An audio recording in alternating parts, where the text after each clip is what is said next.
Assalamualaikum warahmatullahi wabarakatuh. Salam sejahtera untuk kita semua. Salam jumpa dengan pemberitaan video news PLN Corporate University.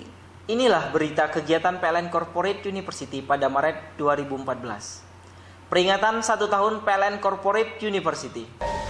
A Journey to Achieve Corporate Glory atau perjalanan menuju kejayaan korporat. Demikian tema peringatan 1 tahun PLN Corporate University pada Kamis 27 Maret 2014 di PLN Pusdiklat Ragunan, Jakarta. Rangkaian acara peringatan setahun Korpu diawali knowledge sharing, building public service entrepreneurship to create leader in 2020 oleh Profesor Dr. John Miwila dengan moderator Suroso Isnandar. Kegiatan yang dihadiri Direksi PLN sebagai Learning Council, sejumlah kadip PLN sebagai Learning Steering Committee, pimpinan anak perusahaan, para mitra kerja, para instruktur, dan undangan lainnya semakin semarak dengan penampilan grup akapela Penta Boys.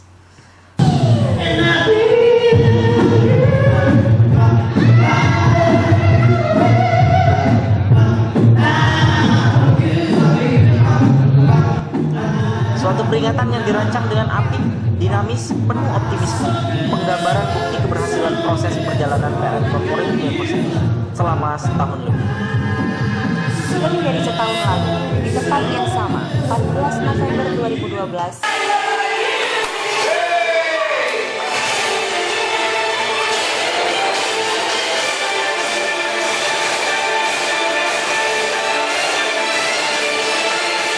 PLN Corporate University diluncurkan sebagai model pembelajaran yang baru di lingkungan PLN dengan kemasan acara yang tak kalah menarik. Soeharto, Chief Learning Officer, dalam welcome speech-nya mengakui bahwa acara peringatan setahun PLN Korpu ini mundur dari jadwal yang seharusnya dilakukan bersamaan dengan rapat Learning Council pada Januari 2014 lalu. Eksistensi PLN Korpu. Sejauh ini tidak dipungkiri banyak pihak mengakui keberhasilannya dalam menjalankan visi misinya sesuai yang dirancang sebagai alat strategik mendorong peningkatan kinerja korporat. Dan keberhasilan mengemban amanah ini menurut Soeharto karena membangun kemitraan dengan berbagai pihak yang merupakan ciri kekuatan Korpu. Pada kesempatan ini akan dilaksanakan penandatanganan beberapa kerjasama karena Corporate University salah satu kekuatannya adalah di dalam partnership. Kita akan membangun kerjasama baik di antara PLN Group, yaitu anak perusahaan, IP, PJB, Icon, yang kemudian kami harapkan dengan kerjasama ini maka program-program pembelajaran akan bisa kita tingkatkan kualitasnya. Edi D. Erning Praja sebagai Direktur SDM selanjutnya memaparkan latar belakang berdirinya PLN Corporate University. Disebutkan PLN Corporate University hadir untuk menjawab tantangan PLN ke depan yang semakin strategis perannya dalam pembangunan di Indonesia, sehingga membutuhkan SDM yang kompeten dan mampu mengelolanya. Ini adalah disadari atau disadari oleh kita bersama, PLN itu mengelola atau berbisnis sebesar saat ini saja 250 triliun dalam 1 tahun. Kalau kita lihat adalah kira-kira 1,1 triliun per hari transaksi. Dan 1,1 triliun per hari transaksi ini tidak bisa di-solve hanya dengan 7 kapten yang menyuruh 1 orang pelaksana. Kita harus menciptakan pengelola andal di setiap regional, di setiap unit bisnis, sehingga tidak memerlukan kapten yang banyak untuk menjelaskan bagaimana bisa menjalankan perusahaan. Dan PT PLN Persero, sorry to say, saya katakan mulai terjebak dengan hal ini. Hampir semua masalah dibicarakan di kantor pusat. Kenapa? Karena kita tidak cukup waktu untuk mendevelop manusia. Bayangkan kalau Corporate University ini didukung, dan alhamdulillah terima kasih kepada seluruh direksi yang begitu involve-nya, didukung oleh semua perangkat organisasi, maka kita akan punya ribuan orang-orang capable di PT PLN Persero yang akan men-solve 1,1 triliun ini menjadi hierarki yang banyak, yang bisa men-solve 150 miliar, 500 miliar, 1 triliun, 500 juta, dan lain sebagainya, tanpa harus bertumpu menyelesaikan transaksi 1,1 triliun ini di kantor pusat. Setelah itu, Nur Pamuji, Head of Learning Council PLN Korpu, menyatakan selama ini PLN telah berhasil mengelola aset negara yang sedemikian besar oleh bangsa sendiri tanpa bantuan pihak asing. Hal ini bisa dilakukan karena PLN memiliki training center, pusat pendidikan dan pelatihan yang kuat. Tadi Pak Edi Erling Praja sudah panjang lebar menjelaskan betapa pentingnya PLN Corporate University ini dalam rangka meningkatkan kemampuan orang-orang PLN mengelola aset yang saat ini nilainya sudah hampir 600 triliun rupiah. Saya teringat komentar dari World Bank pada tahun 95-an. Dia memberi pujian kepada PLN satu hal, yaitu di sini seluruhnya dikelola oleh, seluruh aset dikelola oleh PLN sendiri.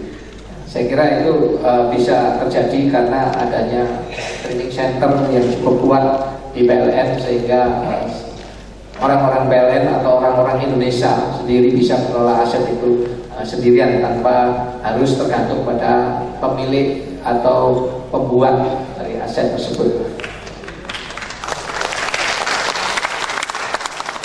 Selanjutnya, berturut-turut dipertunjukkan bukti-bukti keberhasilan PLN Corporate University melalui pemberian sertifikat, penghargaan, penandatanganan kerjasama dengan berbagai mitra kerja, dan peluncuran buku Indahnya Sebuah Pengakuan yang memuat proses pengembangan perjalanan PLN Corporate University sejak berdiri. Berikut ini komentar Adli Azamin Asman, CEO Dipta Malaysia, mitra kerja yang selama ini sudah menjalin kerjasama dengan PLN Korpu dalam bidang penyiapan OLT.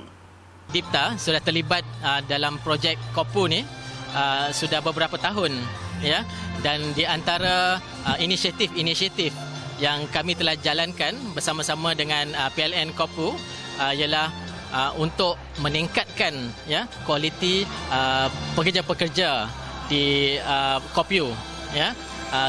Kerananya untuk kita memberi servis yang terbaik kepada PLN, ya, pekerja-pekerja universiti memerlukan skill yang tertentu, ya. Jadinya kami introduce sertifikat yang dinamakan Organization Learning Technology. Actually, bila saya sampai di sini, ya, when I look at the building, I look at the people, and I look at the development of PLN Corporate University, I feel that wow, it's very impressive. Ya, because saya juga selalu travel ke luar negara, melihat corporate university, ya, di Amerika Syarikat, ya, di China, di Jepang, ya. Tetapi bila saya melihat perkembangan di sini, saya sungguh bangga, ya, melihat perkembangan yang sungguh drastik, sungguh cepat. Dan berikut ini komentar Profesor Dr. Ontoseno Penangsang, Rektor ITS, yang baru menandatangani MOU untuk kerjasama pengembangan PLN Corporate University ke depannya.